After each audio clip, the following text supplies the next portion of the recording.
antes de llegar al meollo, vamos a plantear algunas cuestiones. Esto es un mapa, ¿verdad? Y son todas las religiones que hay más o menos en el mundo. Si vemos los protestantes cristianos, luego los católicos, y realmente y aquí pues mi planteamiento, ¿no? ¿Qué porcentaje de adventistas habría, ¿no?, en esta, digamos, estadística? Y si vais investigando, pues es muy poco. Como sabéis, nosotros tenemos un desafío de predicar el Evangelio, ¿verdad? Y yo quiero compartir una buena noticia, porque la editorial Sea Feliz quiere apostar este verano para mandar colportores. Así que hay una campaña de estudiantes y Vigo ha sido elegida para que desde julio y agosto vengan aquí en esta zona, también Orense, evidentemente Ribel, todo el distrito, para que vengan aquí a apoyar la iglesia y a comportar. Así que para mí es una respuesta a mis oraciones, porque necesitamos fuerzas y energía, ¿no? Y bien, amén. Bueno, muchas veces me han preguntado lo siguiente, ¿no? A ver si vosotros estáis de acuerdo. ¿Cómo puede alguien estar seguro de estar en la iglesia correcta? Bueno, los veteranos tendrían su respuesta, pero los nuevos, las visitas, ¿cómo puedo estar seguro de estar en la iglesia correcta? Y otra pregunta que también me planteo es, no importa en qué iglesia esté, lo importante es creer en Jesús. Da igual la doctrina, lo importante es creer en Jesús. Y quizá eso podría ser una respuesta, ¿verdad? Bien, hay un texto interesante, no sé si ahí, quizá no se ve muy bien. Vamos a leer Oseas 4:6.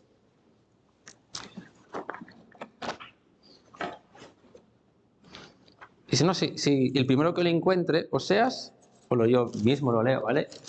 4:6. El pueblo fue destruido porque le faltó conocimiento. Por cuanto desechaste el conocimiento, yo te echaré del sacerdocio, y porque olvidaste la ley de tu Dios, también yo me olvidaré de tus hijos. Muy bien. ¿Qué hay en ese texto? Lo que me llama la atención y que creo también a vosotros.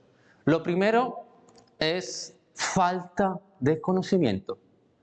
¿Sí?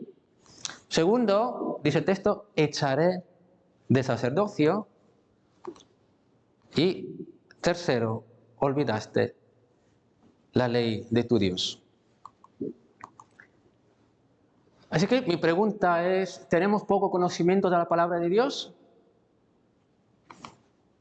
O sí la tenemos, pero no enseñamos la verdad. ¿Hemos estudiado en profundidad su ley? Y otra cuestión es, del desconocimiento depende que no hay, digamos, ese respeto, esa guía, esa obediencia a la ley de Dios. Bueno, si vais un poco, investigáis incluso en vuestra Biblia, el comentario adventista, hay una cuestión en Oseas 4, 12, 13, que nos dice realmente el problema que hay en este contexto de Oseas. Y finalmente el problema es que el pueblo se había volcado a la idolatría. Y por tanto, pues tenían como un espíritu de fornicación, evidentemente. Incluso lo que estaban haciendo es hacer sacrificios adivinatorios prohibidos en Deuteronomio. Entonces la cuestión era muy crítica. Y por tanto, claro, cuando tú finalmente sustituyes la palabra de Dios, la ley de Dios, por un ídolo, o por quizás otro espíritu, evidentemente pues nuestra vida no va como tiene que ir. Y lo mismo le pasó al pueblo de Israel. Vamos a leer Juan 7:17. No sé si se puede hacer más pequeña la diapositiva, porque claro, viene de otro formato, aunque lo dejes así. Lo dejas así, no extendo. Juan 7, 17. Ahí lo pone, está en pantalla, ¿eh? El que quiera hacer la voluntad de Dios, conocerá si la doctrina es de Dios o si yo hablo por mi propia cuenta. Y aquí pone planteamiento. Y a veces no sé si lo habéis hecho ese planteamiento, ¿no? ¿Acaso como iglesia adventista estamos predicando una falsa doctrina? Yo espero que no. Pero lo que quiero cuestionar esta mañana, ¿no? ¿Cómo puedo descubrir la verdad? ¿Qué herramientas tenemos? Romanos 1:25. Dice, ya que cambiaron la verdad de Dios por la mentira, honrando y dando culto a las criaturas antes que el Creador, el cual es bendito por los siglos. Amén. Así que ya en los tiempos de Jesús se cambiaba la verdad. Y hoy solo es darse una vuelta por las páginas de internet y cuántas ideas están entrando que ponen de alguna forma por el suelo la doctrina de la salvación.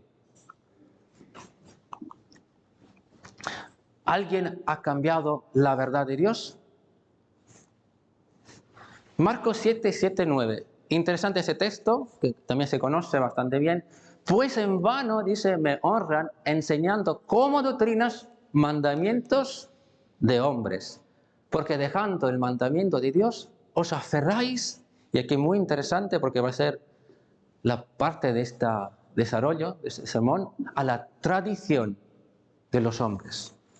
Los lavamientos de los jarros y los vasos de beber, y hacéis muchas cosas semejantes. Le decía también, bien invalidáis el mandamiento de Dios para guardar vuestra tradición. ¿A quién están hablando aquí? ¿A quién habla? El texto, ya sabemos, está hablando evidentemente a los fariseos. Claro, es una crítica a ellos, ¿no? Que la tradición se puso por encima del mensaje de salvación. Entonces, pero aquí está otro planteamiento, ¿no? Pero hoy en día, ¿hay alguna iglesia que se aferra a las tradiciones del hombre e incluso a ideologías no bíblicas y no sigue la palabra de Dios? ¿Podría ser incluso mi iglesia cristiana adventista del séptimo día? Bien, vamos a leer un texto clásico, Apocalipsis 12, 12, 14. ¿Queréis leer? Hay que vosotros está aquí en la pantalla. A ver, para cambiar voz. ¿Qué dice el texto? ¿Sí? ¿Quieres leer tú, Carlos? Por lo cual, alegraos, cielos, y los que moráis en ellos. Ay de los moradores de la tierra y del mar, porque el diablo ha descendido a vosotros con gran ira, sabiendo que tiene poco tiempo. Y cuando vio el dragón que había sido arrojado a la tierra, persiguió a la mujer que había dado a luz al hijo varón. Y se le dieron a la mujer las dos alas de la gran águila, para que volase de delante de la serpiente al desierto, a su lugar, donde es sustentada por un tiempo, y tiempos y la mitad de un tiempo. Entonces el dragón se llenó de ira contra la mujer, y se fue a hacer guerra contra el resto de la descendencia de ella, los que guardan los mandamientos de Dios y tienen el testimonio de Jesucristo. Bien, no voy a hacer un análisis profundo de ese texto, ¿vale? Pero sí que voy a hacer un resumen muy breve. Lo que nos dice el texto, en general, es que hay un ataque a quien posee los mandamientos de Dios y él tiene testimonio de Jesucristo, es decir, el espíritu de profecía. Ahora bien, ¿qué estrategia ha utilizado o utiliza el enemigo para atacar el pueblo de Dios? Muy bien, en dos palabras podemos decir destruir el plan de salvación. Y aquí, bueno, ya quizá luego lo va a desarrollar Antonio con la sabática, pero bueno, hay algún texto, 7, 25, 28, donde nos habla de ese cuerno pequeño que hará guerra contra el Altísimo. Entonces hay un ataque en contra, finalmente, Dios y su pueblo. Y Daniel 8:23 también desarrolla esta idea. No voy a profundizar ahora, porque luego las sabáticas se tocará seguramente algo, pero lo que sí sabemos es que el enemigo tiene una estrategia para pisotear, destruir el plan de salvación. Por eso hay un pueblo que tiene que revelar esas verdades, digamos, destruidas, escondidas, ofuscadas. ¿Quién es ese pueblo? Bien, estrategias. Entonces hablamos de falsas doctrinas. Esa es la única forma para que, de alguna forma, yo no vea a Cristo como mi Salvador, sino que veo, pues, quizás otras personas o otra ideología por encima de él. Entonces, claro, hay falsas doctrinas sobre el plan de salvación, sobre el juicio final, sobre la creación, sobre la naturaleza humana, sobre la divinidad, sobre la figura de Jesús, sobre la ley de Dios. Y podríamos seguir. Y lo último, repito, que lo que vamos a analizar es la tradición. Puede ser que nuestra tradición o tradición de otras congregaciones estén por encima de la palabra de Dios. Como seguramente hay alguien que quizá no nos escuchará en internet, aquí no es atacar a nadie, simplemente es analizar por la historia lo que ha sucedido. ¿Vale? Vamos a hablar del aspecto positivo de una tradición, de nuestra tradición quizás, ¿no? Bueno, la tradición nos conecta con el pasado y quizá incluso nuestros orígenes. Transmite valores y cosas que son importantes para nosotros. De alguna forma es bueno que cada iglesia tenga una tradición, pero también hay cosas negativas. Se vuelve más importante en muchas ocasiones de las cosas originales que intentan preservar y de nuestra vida propia. ¿Cuántas veces habéis visto que quizás nuestra tradición, incluso como iglesia, está un poquito por encima del mensaje de salvación? Interesante esta página, catholic.net, dice lo siguiente. A menudo los hermanos evangélicos, discutiendo con nosotros, los católicos, nos dicen: ¿dónde habla la Biblia del purgatorio? ¿Dónde dice la Biblia que San Pedro fue a Roma? ¿De dónde sacan ustedes que los católicos, eso de que María es la Inmaculada Concepción y que subió al cielo y cuerpo y alma? Bueno, aquí hay una respuesta a esa pregunta. Interesante también, ¿no? En esta página es bastante famosa en internet, la podéis buscar vosotros, ¿vale? catholic.net. Según la Iglesia católica, la revelación divina no abarca solamente la Biblia, y eso es muy interesante, sino que la revelación divina de Dios se manifiesta ¿en qué? En la tradición apostólica, en la Biblia. Bueno, aquí más o menos, ¿podemos estar de acuerdo? Sí. Pero vamos a ver más citas. En el Concilio Vaticano II dice lo siguiente: la tradición apostólica y la Sagrada Escritura manan de la misma fuente, se unen en un mismo caudal y corren hasta el mismo fin. La tradición y la Escritura están unidas y ligadas de modo que ninguno puede subsistir sin la otra. ¿Correcto o no es correcto? La pregunta es, ¿de verdad la tradición y la Biblia están ligadas? ¿No será que una de las dos es más importante que la otra? Pregunta obvia, pero... Bien, lo que sí, si vais un poco a la historia, en el Concilio de Trento, en 1546, como respuesta a los ataques de la Reforma, pues hay esta cita muy interesante. Dice: su intención era conservar la pureza del Evangelio, que prometido por los profetas, predicado más tarde por Cristo el Hijo de Dios, el cual, y muy interesante, el cual encomendó a sus apóstoles predicarlo a toda criatura. Y de alguna forma aquí, bueno, tiene razón, ¿sí? Como fuente de toda verdad salvífica y de toda disciplina de costumbres. Por eso, y ahí muy interesante, el concilio con igual efecto de piedad y igual reverencia recibe y venera todos los libros, también las tradiciones mismas que pertenecen a la fe y las costumbres como realmente dictadas por Cristo o por el Espíritu Santo y conservadas en continua sucesión en la Iglesia católica. Bueno, entonces, ¿cuál es la relación existente entre la escritura y la tradición? Bueno, esto lo pueden también encontrar en Wikipedia, que es un buscador bastante común. Dice, la tradición es más antigua, más clara, más común, más abundante que la escritura. ¿Entendéis lo que está diciendo aquí? Es más importante.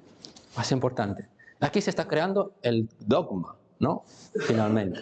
El aspecto más importante es la abundancia. Como que si la tradición tiene más que decirnos de la palabra de Dios.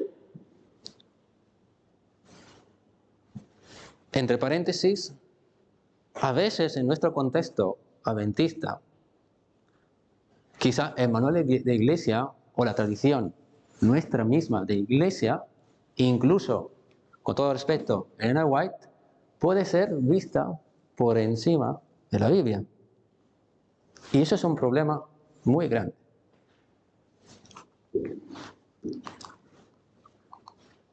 Bien, y eso es súper importante, esta cita. Bueno, si queréis leer todo el libro, de Divina Tradizione Scriptura, a partir del siglo XVIII, la tradición deja de ser un depósito del mensaje de Cristo, sino que pasa a ser el órgano transmisor del mensaje de Cristo. Y esto se enseña en las escuelas romanas. ¿Entendemos la diferencia entre depósito, ¿no?, y ser órgano transmisor? Una cosa es que yo tengo la palabra, pues como la analice y la comente. Otra cosa es que, de alguna forma soy como el que tiene más inspiración. Como que el Espíritu Santo me habla más a mí que yo soy de la tradición. ¿Queréis hacer una foto? Pero bueno, ahí la diapositiva la podéis después coger, ¿eh? Sí, voy avanzando. Bien, el Concilio Vaticano I y otro documento, Constitución Dei Filius, se entiende, ¿no? La Constitución del Hijo de Dios. Afirman los padres conciliares que exponen doctrinas fundadas en la palabra de Dios escrita o transmitida en pocas palabras. Y si siguiendo esta cita, al magisterio le corresponde conservar, guardar y declarar el depósito contenido en la escritura, en la tradición. Claro, antes se hablaba, ¿no?, de ir juntos, tradición, escritura, pero después de un tiempo ya no es así, sino que la tradición está por encima de la palabra de Dios. Y bueno, aquí pues vamos entonces a la tercera parte y vamos a ver finalmente pues lo que yo investigué. Después de haber planteado todo esto, voy a buscar algo en la historia donde podemos ver finalmente cómo la tradición pues se pone por encima de la palabra, incluso entra en el derecho canónico medieval. Entonces, bueno, yo no sé si nunca habéis escuchado la canción de Constantino, ¿vale? Entonces vamos a hablar un poquito rápidamente. Bueno, la historia narra de que Constantino, conocéis a Constantino el Grande, ¿vale? Al haber sido sanado por la lepra de intercesión del Papa Silvestre, reconocía, y eso es muy interesante, bueno, como el Señor me ha hecho un milagro, ahora yo le regalo mi casa. No, bueno, alguien lo haría, ¿no? Bueno, le regalo mi casa, le regalo mis poderes. Eso más o menos es lo que está pasando. Bueno, como el Señor me ha hecho un milagro, pues reconocía la preeminencia de lo espiritual sobre lo temporal y para que la dignidad pontificia no sea inferior. Ya solo por esto, digo, yo cuando leía, investigaba, digo, a ver, un rey, un emperador que tiene tanto dinero, cede a los papas, a los obispos, a la curia pontificia, le cede su imperio. ¡Qué raro!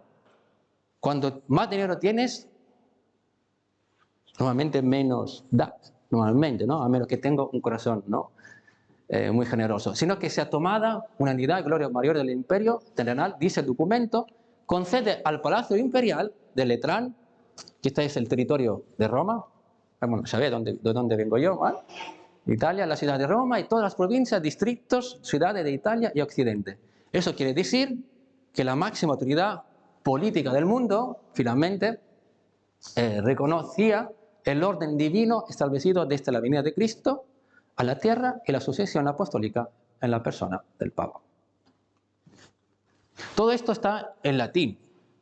Si lo queréis leer, yo lo tengo, ¿vale? En mi tesis. Si lo queréis leer en un momento. Pero bueno, esa donación, también llamada Constitutum, ¿vale? Pues lo que está diciendo es, bueno, y tiene su lógica, como él quería irse a Constantinopla a fundar esa capital imperial, bueno, dejamos por lo menos ahí Roma con todo el territorio, todo el imperio, lo dejamos ahí.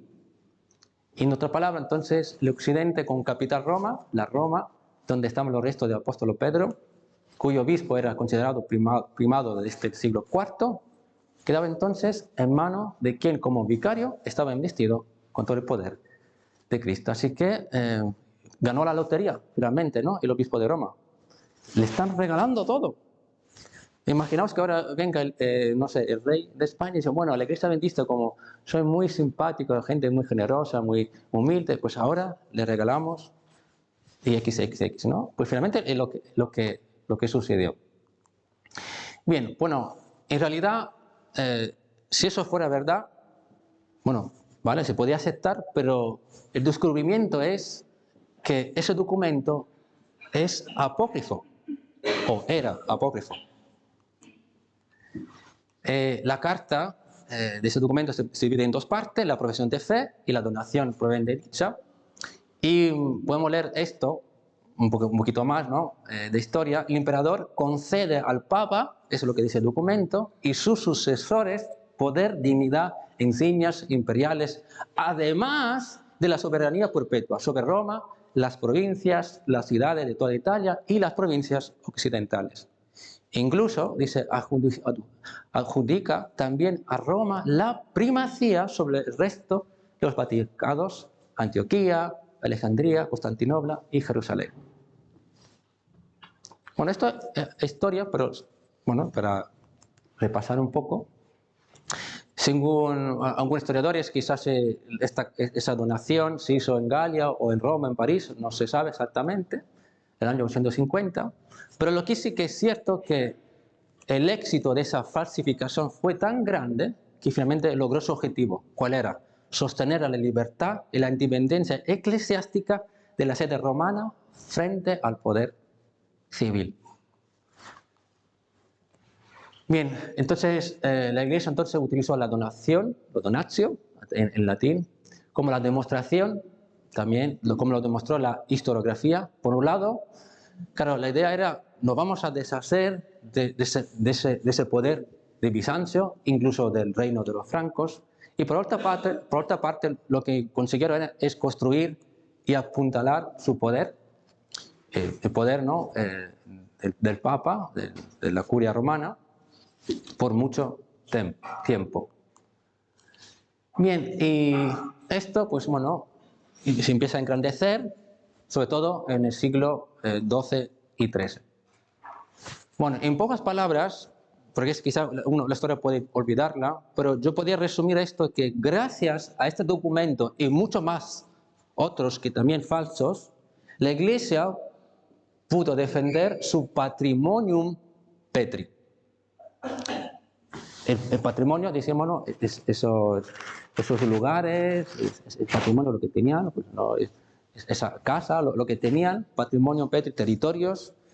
Entonces, claro, todo lo que está en el Lazio, que es la región donde está la capital de Roma, todo esto consiguió defenderlo, pero también otras partes, otros lugares de Italia también consiguió defenderlo, porque claro, cuando venía un emperador, entonces venía, vamos a, sobre todo el reino de los francos, vamos a conquistar, por ejemplo, pues, Parma, que es también una región de Italia.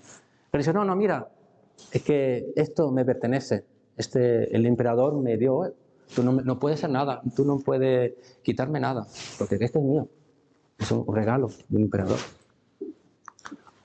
Entonces, bueno, aquí hay algún territorio, más o menos, en lo que tenían, eran muchos, Pero bueno, a mí lo que me sorprendió también es que este documento, le dije un poco antes, este documento entró, y ahí hay abogados, este documento falso, porque se demostró que era falso, entró en el derecho canónico medieval. Entonces, claro, entonces finalmente algo que es falso se legaliza. ¿Vale? Ahora, no sé si conocéis Lorenzo Valla, estamos entrando en la cuarta y penúltima parte. Lorenzo Valla, humanista del siglo XV, llegó a ser secretario de Alfonso V de Aragón. Y allí escribió De Libero Arbitrio y también Dialectiche, Disputaciones, Declamaciones contra la donación de Constantín de 1440. Bien, finalmente es una obra filológica, la más ambiciosa que se puede encontrar. Y bueno, esto fue obviamente, digamos, una defensa, ¿no?, por parte de Lorenzo Valla a su emperador Alfonso V de Aragón. En ese momento, como sabéis, ¿no?, había ese momento histórico donde los papas luchaban contra los emperadores para tener más poder. Al papa no le interesaba solo el poder espiritual, pero también quería el poder temporal, ¿no? Y en esa lucha de poderes, pues aquí Lorenzo defiende, quiere demostrar que esa carta, que esa donación de Constantino es falsa, que todo una mentira. Y demostró finalmente que es un engaño haciendo un estudio filológico. No sé si entendemos la palabra filológica.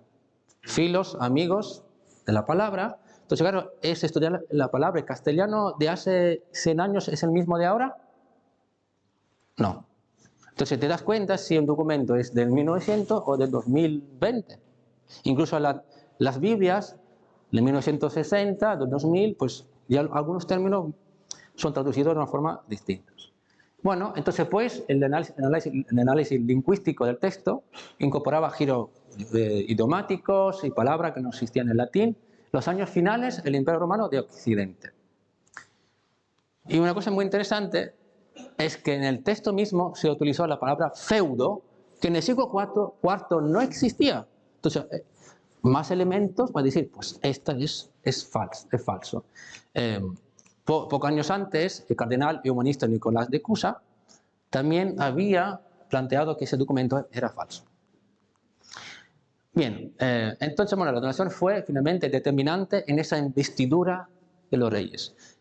Digamos, esto es algo histórico, pero hay mucho más, ¿no?, más historia en esa lucha entre los reyes, ¿no?, y los papas, ¿vale?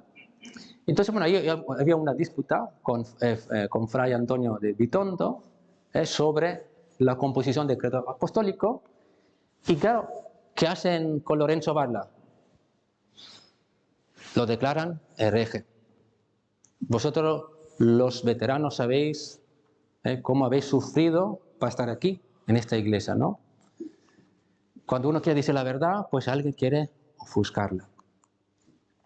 Y bueno, entonces fue prohibido su libro por la iglesia. Y qué interesante, solo en el 1517, estamos hablando casi pues unos 80 años más tarde, fue publicada su obra. ¿Y quién utiliza esa obra? Lutero.